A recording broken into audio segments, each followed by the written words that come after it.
ಮಂಗಳೂರಿನ ಅಶೋಕನಗರದಲ್ಲಿರುವ Karnataka Ayurveda medical college ಮತ್ತು ಆಸ್ಪತ್ರೆಯ ಆಯುರ್ವೇದ ಡಿಪ್ಲೊಮಾ ಕೋರ್ಸ್ನ ಉದ್ಘಾಟನಾ ಸಮಾರಂಭ ಅದ್ಧೂರಿಯಾಗಿ ನಡೆಯಿತು.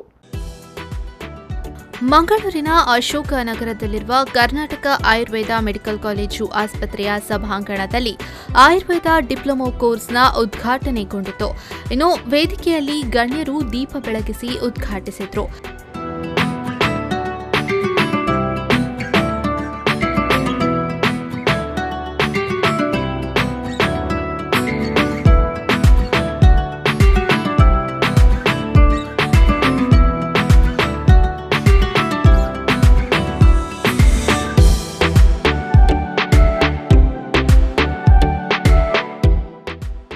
ಕಾರ್ಯಕ್ರಮದಲ್ಲಿ ಕರ್ನಾಟಕ ಆಯುರ್ವೇದ ಮೆಡಿಕಲ್ ಕಾಲೇಜಿನ ಪ್ರಾಂಶುಪಾಲರಾದ ಡಾ ಸಂತೋಷ್ ಕುಮಾರ್ ಜೆ ಅವರು ಆಯುರ್ವೇದ ಡಿಪ್ಲೊಮಾ ಕೋರ್ಸ್ನ ಮಾಹಿತಿಯನ್ನ ನೀಡಿದರು.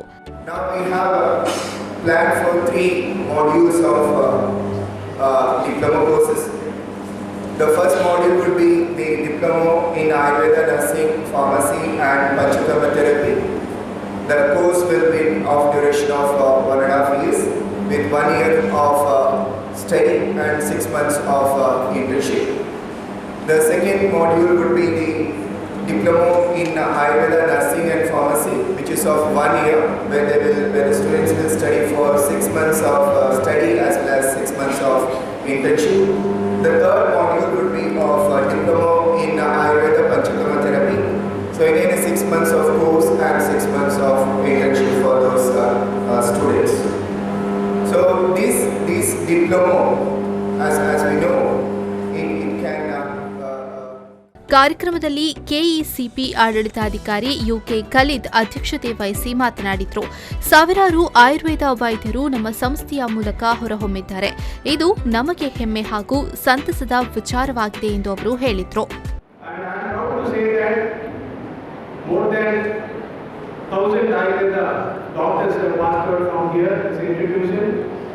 More than 1,200 nurses, more than 1,500 general nurses, around 800 physiotherapists, and around 200 MSc nurses, and around 75 to 100 MD doctors have passed out from this institution, and they are spread in every corner of the world.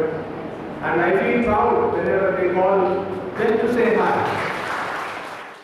ಕಾರ್ಯಕ್ರಮದಲ್ಲಿ ವೈದ್ಯಕೀಯ ಅಧೀಕ್ಷಕರಾದ ಡಾ Uday DK ಅತಿಥಿಗಳನ್ನು ಸ್ವಾಗತಿಸಿದರು. ಉಪ ವೈದ್ಯಕೀಯ ಅಧೀಕ್ಷಕರಾದ ಡಾ ಆಶಾ K ಅವರು ವಂದಿಸಿದರು. ಈ ವೇಳೆ ಕೆಇಸಿಪಿ ಸಹಾಯಕ ಆಡಳಿತಾಧಿಕಾರಿ ಸಾಜು, ಎಸ್ಸಿಎಸ್ ಕಾಲೇಜ್ ಆಫ್ ನರ್ಸಿಂಗ್ನ ಪ್ರಾಂಶುಪಾಲರಾದ ಪ್ರೊಫೆಸರ್ ಲೋಲಿಟಾ ಡಿಸೋಜಾ, ಸಾರ್ವಜನಿಕ ಸಂಪರ್ಕ ಅಧಿಕಾರಿ ಸುಗಂಧಿ ಸೇರಿದಂತೆ ಮತ್ತಿತರರು ಉಪಸ್ಥಿತರಿದ್ದರು. ನಾಗೇಶ್ ಕಾವೂರು, ವಿ4 ನ್ಯೂಸ್ 24/7 ಮಂಗಳೂರು.